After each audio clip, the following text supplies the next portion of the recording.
and welcome to Tell Your Story, Episode 1, The Power of Storytelling. My name is Amanda Flynn, the director and editor of Kingdom Edge magazine. As an online initiative, we are on mission to spread the message of Jesus to a world in need and to encourage people just like you to tell their story.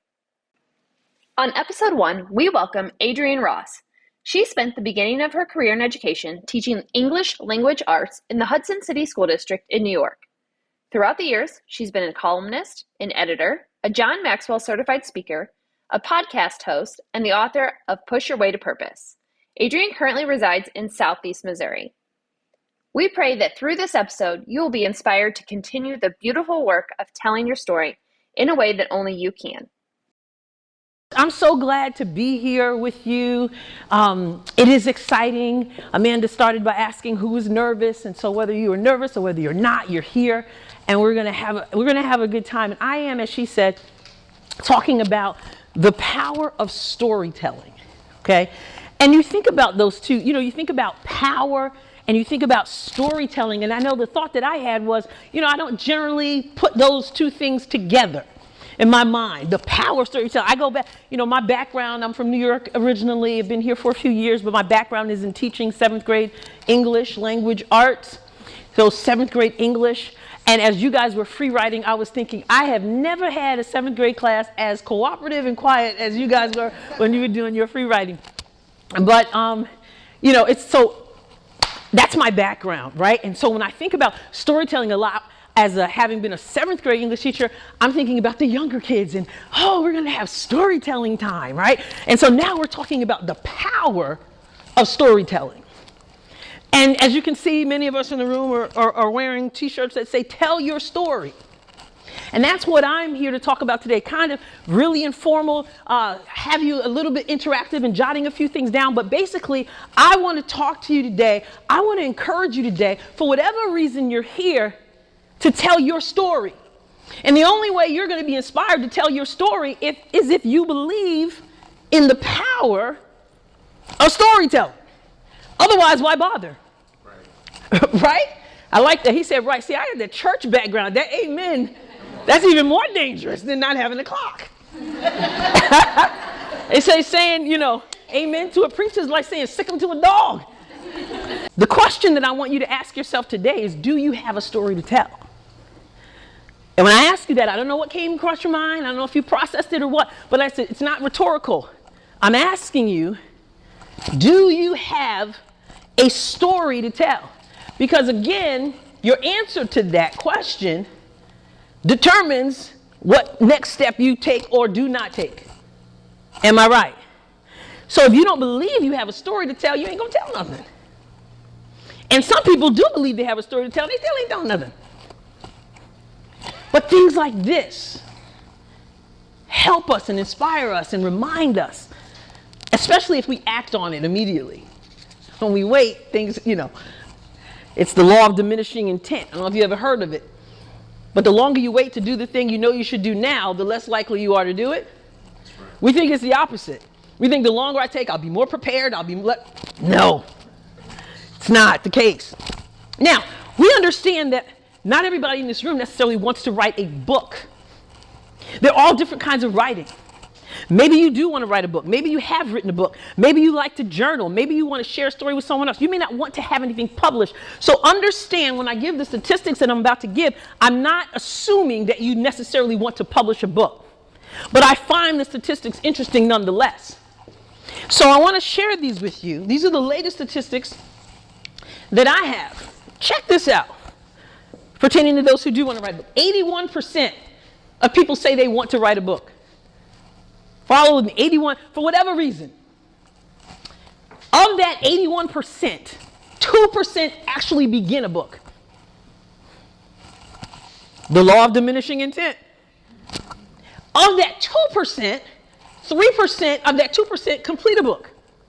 So that's 97% who do not complete a book. Again, you don't necessarily have to be here because you want to write a book, but this is alarming. Because if we won't even start a book, what are the other things we're not starting? There's a pattern, right? A lot of times. So that is absolutely alarming. as far as I'm concerned. So think about that. So here's what I want to say to you. This is so important. Grasp this, please.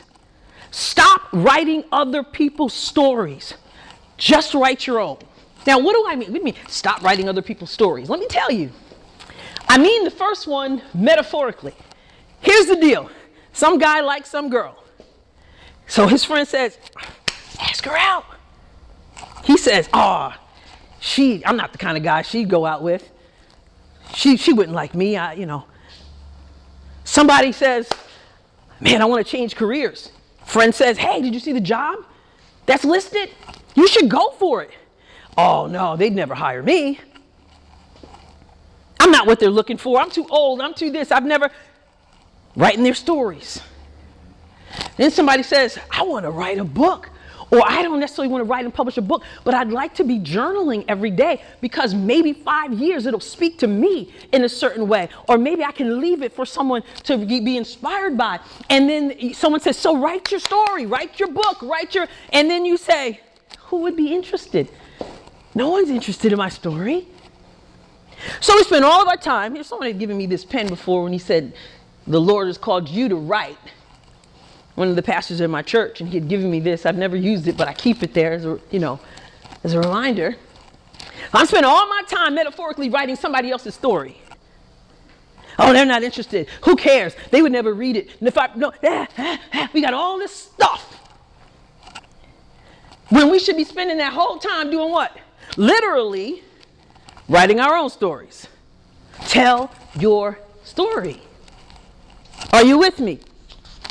Are you with me? Yes. Okay, so let's stop writing other people's stories. Tonight, if there's a story in you, I said, do you have a story to tell? If there's a story in you, write that story. And then let somebody else decide whether there's something in there that speaks to them. Because I used to tell my students, my seventh graders, in English, I used to say, listen, I understand there are days when you walk in here when you just don't feel like participating. I said, okay, I can deal with that, but it can't be every day. Why? Because there's something you have to say that I need to hear. And when you never share, you rob me of what I could get from your story. I know we don't think we're important enough. I know we don't think our experiences are that valuable. You're wrong. You're wrong. So I want to share something with you. We talked about the John Maxwell team. Now I got to get out of this and get back in. But we talked about the John Maxwell team. And one of the things we do in the John Maxwell team is we have a speaker expert. And so there are people who audition it takes about a year, and hundreds of people, because they want, when we have the IMC, the International Maxwell Conference in Florida twice a year, we get to, 10 people get selected out of all the hundreds who auditioned and had to go through that rigorous process, submitting videos week after week and getting trained and all that stuff for a long time. And 10 people get selected to be up there in front of thousands of people and share their story. And so when I joined the John Maxwell team, I jumped in, and I ended up being, not to brag, to God be the glory, but I ended up being stage time number 1. So that after that whole process, there I am in front of these people sharing my story. Now, I'm going to share this clip with you. It's about 3 minutes. Now, it's not in writing. It has been written down, but for our sakes and what we're doing, just engage in the story. I spent the first few years of my life in the projects of the Bronx. So I know a little something about adversity. I also know what it is to find ways to be inspired and to remain inspired. And one of the things that always worked for me is poetry, particularly the poetry of Maya Angelou. Her words just give me hope. So when I became a teacher in the inner city, I knew that these were students who also understood adversity, and I wanted them to be inspired too. And I figured, hey, if poetry could work for me, then maybe it could work for them too. So I'd bring in the poetry of Maya Angelou, and we would read it together, and my prayer was always that somebody would find inspiration. Well, just a few months ago, a former student who is in her 20s now reached out to me on Facebook. And Kay said, Miss Ross, I just want to say thank you. Because when I was 12 years old, and in your 7th grade English class, I was going through a horrible time of mental health issues, of anxiety and depression. But your class gave me hope. Now, Kay didn't just share those words. She also included a picture of her arm. And across her wrist was a tattoo with 3 words. Now, Kay said, Miss Ross, I'm still going through mental health issues, but I still refuse to quit. And when I have a particularly difficult day, I think back to our class, but I also look down at my wrist, and I say the 3 words that are now tattooed on that wrist. Still, I rise. Now, that nearly blew me off my feet. See, Still I Rise is the title of a Maya Angelou poem that I would bring to my students in hopes that somebody would catch fire and find hope. It worked.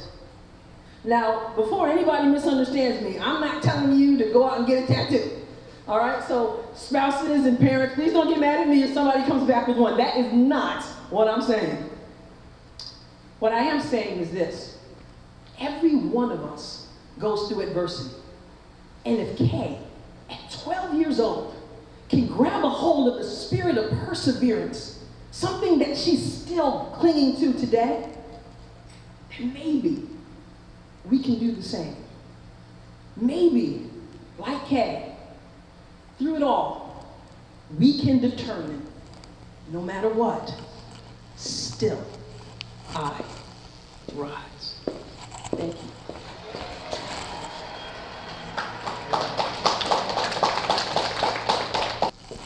That's my story. And I happen to be speaking it, but I could be writing it. It's a story. People came up to me afterwards and said how it touched them, how it moved them, how it inspired them. A simple story. So again, do you have a story to tell? So moving along, I'm going to ask you this. And I want you to jot a couple things down. What are some nuggets from or benefits of telling this particular story that I told? Just a few things that you recognize. What are some nuggets that you take from it, or even some benefits from telling this story? Not just living this story, the power of storytelling is what we're talking about. Okay, for the sake of time, I'm going to stop you right. Tell us again what you said. To inspire others. Mm-hmm. Okay. What you experience may help someone else go, hey, well, I've had something similar, not the same story, but something very similar. Yes. And they're going to be reaching a different audience from what you are. Yeah, I'm going to sit down and let you take over, because that's what we're going to be talking about also. Well, as soon as you said you were a 7th grade English teacher, I'm a middle school English teacher. Yes, So, I was. Yes. Yeah. But, Yeah, almost 2 decades in upstate New York. And inspiration is important in that audience as well. Somebody else, tell me. Yes. You gave Kay a coping mechanism. That's deep, and that's true. Okay. Somebody else. Gave her hope. And so I had to, when I shared the poetry, the literature, right? And I said, I grew up in the projects of the Bronx. I understand adversity. So that when I was talking to my students, I was also sharing my story along the way. And it's telling my students, because they look at you like, kids, a lot of times they don't get it. They only see what they see. And then when you begin to share your story, they think, oh my goodness, if she could do it. First of all, they may not believe you. But then when we get past that part, and they say, if she can do it, surely I can do it. So I'm thinking if a 12, I didn't know she was going through anxiety and stuff like that. And I'm thinking, if a 12-year-old, when I didn't even realize it, was coming to class because and knowing that there would be hope, surely we as adults, what's our excuse? Telling our story. So there are the nuggets there. The next thing is the target audience. And you don't have to jot this down, but I'm asking you, because you talked about the audience. Who do you think in my story was the target audience to tell the story to?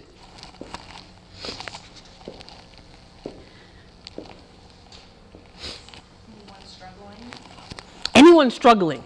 Good. Interesting. A lot of times when you talk about target audience, you don't have that word anyone in there. But in this case, this story, yeah, anyone struggling can relate. Anybody else? Want to narrow it down? Yes. Like people in fear and afraid to take a step. Yes. Yeah, afraid to take a step. Anybody else? No matter your circumstance. Mm-hmm. Yeah. Anybody who ever had a circumstance. Right? Yes. Now, my story really has to do a lot with young people, because I'm talking about her being a young person. In this particular situation, too, I'm in an audience in front of older people. And so they're my target audience as well. So again, it comes down in this particular story to anyone who has ever gone through anything, who's ever faced adversity, or even those, this is what's unique, even those maybe who never had gone through, it's sort of like, hang in there, it's coming. And maybe you can have that nugget to help. But many of us, it may not be so wide ranging for you, and that's okay. Again, whether you want to write a book, whether you want to write a short story, whether you're writing poetry, whether you're writing a journal just for yourself, whatever it is, who do you want to speak to? Where's your sphere of influence that God gives you? Which brings me to my next point. God doesn't waste a thing.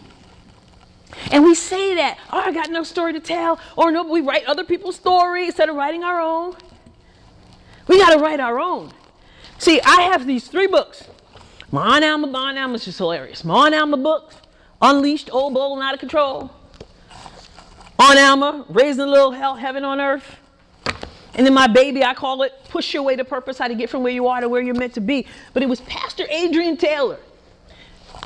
In our Bible studies we used to do in the mornings on Thursdays, early in the morning. And I had started my first book, but I hadn't finished it. I told you those statistics, right?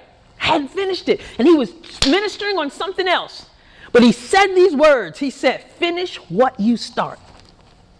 And I can't say I'm do that all the time, because I don't. But he said it, and something jumped in me that day. And it was that weekend that I was already writing my book. I had already hired an illustrator. All I had to do was write a few stories. Tell my story. And I heard him say that, and it clicked. And I did 2 things. Number 1, I was in the middle of reading his book. So I finished reading his book. Then I finished mine. I had already paid the illustrators, we were ready, but I had to do a little bit more. But here's the thing. So I wrote my story. I finished where I started, because God doesn't waste a thing. And a lot of times we go, and it's not just about adversity. Sometimes we get stuck in that. Well, my story's got to be about adversity. It could be humor. It could be triumph. It could be tragedy. It doesn't matter what it is. God doesn't waste a thing. We do. He's saying, I've given you a story. Now, the Bible talks about all things work together for good. To them who love God, who are the called according to his purpose. All things. It doesn't mean that God orchestrates all things. Doesn't mean that he wants us to go through all things.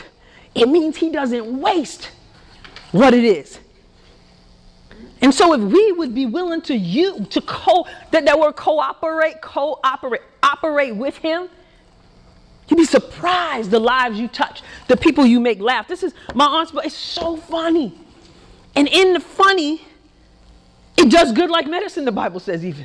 So it could be funny, it could be serious, it could be lighthearted, but he doesn't waste it. And some of us are going through stuff or have been through stuff, and we go, what's the point and who would care? He doesn't waste it. If we would cooperate with him, moving along, better move along. So here's my question I want you to think about, really want you to think. What story have you heard that impacted your life in some significant way? I really want you to think, and you can jot even one down. What is a story that you heard that seriously impacted your life? It doesn't have to be in a book. It could be. Could be in a book. Could be in a newspaper. Could be in a journal that it could be what? Story. Could be somebody speaking. That you know, hearing that. Come on, somebody. That it made a difference. Anybody.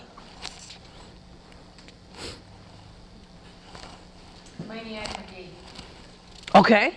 Are you familiar? So the book, the novel, the young adults. I've never read it, but I'm familiar with the title of it. And that impacted you. Somebody else. Something that some story. Yeah. Yes. I went to a James Taylor concert when I was 16. Wow. Okay. He was singing Fire and Rain, Mm-hmm. and the Holy Spirit told me, you're going to be a writer. Wow. Yeah. So James Taylor is a songwriter. Yep. I don't write songs. Right. But God was saying, look at how he touches people with music, and Yes. you can touch people with words and music. There you go. Made a difference. Somebody else. When I was born, my Aunt Mary said to my mother, name her Adrienne. This is in my book. Name her Adrienne because she's going to be a school teacher. I have no idea what one has to do with the other. Adrienne doesn't mean school teacher. It means rich and dark. I'm dark, like to be rich. But for some reason, that was a connection. And I'm very much into names and what they mean because I believe they're prophetic. And but Adrienne doesn't mean teacher, but in my aunt's mind. And when I heard that story, I never asked my Aunt Mary. She passed away. I never got to ask her.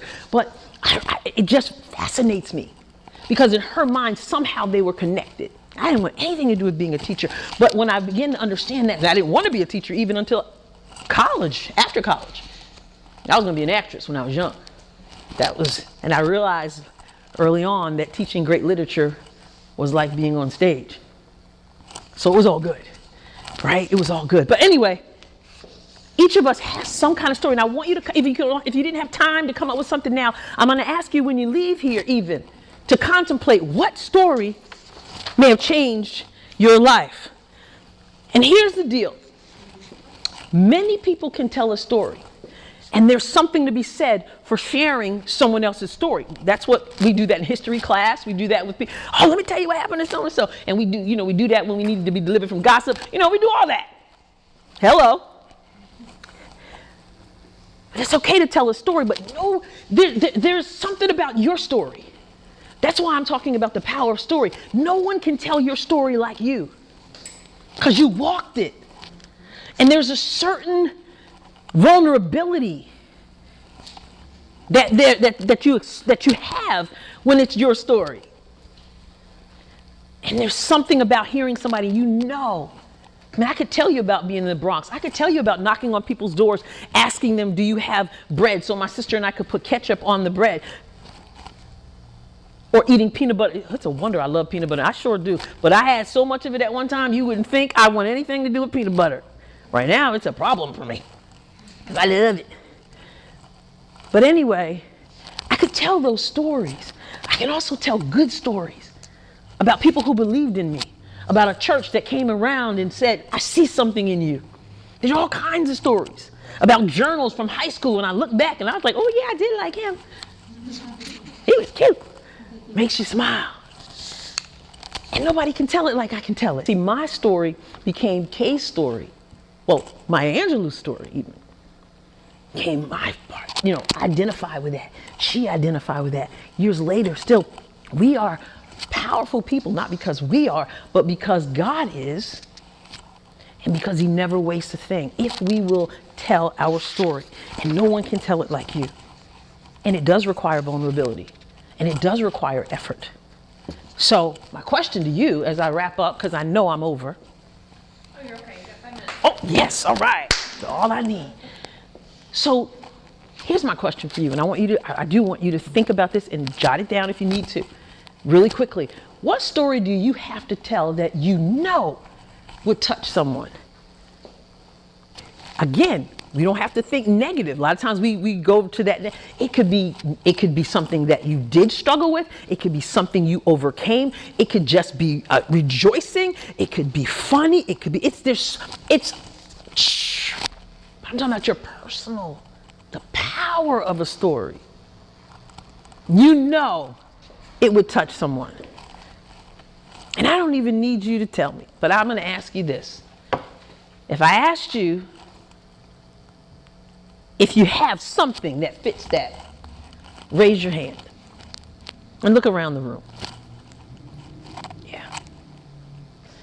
So, the next question is, what's the most effective way to tell this story to your target audience? Again, from your whatever you raise your hand for, it could be it could be youth, it could be people in another country, it could be the widows at your church, it could be you. Because sometimes I do, in being a speaker, trainer, and coach, sometimes, or in coaching people, I'll ask people, what would your 5 years later self say to yourself right now? And as you think, and as you have hope, and as you imagine where you're headed, you can even speak from there to where you are right now. Do you hear what I'm saying? So you could just be writing to you. Because you know that in 5 years, you're going to go, why did I sit up here and fill in the blank? Or I'm glad I did this, or whatever. So what's the most effective way for some? Who writes poetry here? Yeah. Some people write devotionals. I know someone who will go through texting to God. Just the act of doing that. For some, it's a short story. For some, it's a screenplay. You might have a little Tyler Perry up in you. I don't know. And some, it's a book, because 81% of people say they want to write one. But 97 people don't get the job done. Most don't even start. You don't have to be that. So, what's the most effective way? I'm just leaving you with these ideas. We don't have time to get into all that, but I want you to think about it. And to tell and make it specific to your target audience. You can't talk to everybody every kind of way, because not everybody's going to be on that page. There's a way. If I'm going to go into 7th graders, I got to go in a certain way. If I'm going to go in 7th graders, maybe in the inner city, I might have to relate in a different way. If I'm going into Hollywood, I might have to be a certain way. I became all things to all people, right? But who's your target audience? So, here's this. Comes down to this. You have a story to tell. I asked you that in the beginning. You have a story to tell. So, will you tell it is the question. Or will you be like the law of diminishing intent? Or will you be like those 97%? Or whatever the statistics are for a book or for anything. Are you willing to tell your story that might save a life of someone who's suicidal? That might encourage a kid who's going through anxiety and somehow she's able to mask it, and you're the cool teacher and you don't even know. Right? Will you tell it? And I'm asking you, because I asked you how many of you knew that you have a story to tell. And the hands went up. So the question is specific. It's not general. That story, the power of that story, I'm asking you to answer for yourself right now. Will you tell it? Or continue to tell it? Because some of you are already telling and have been telling. What's next?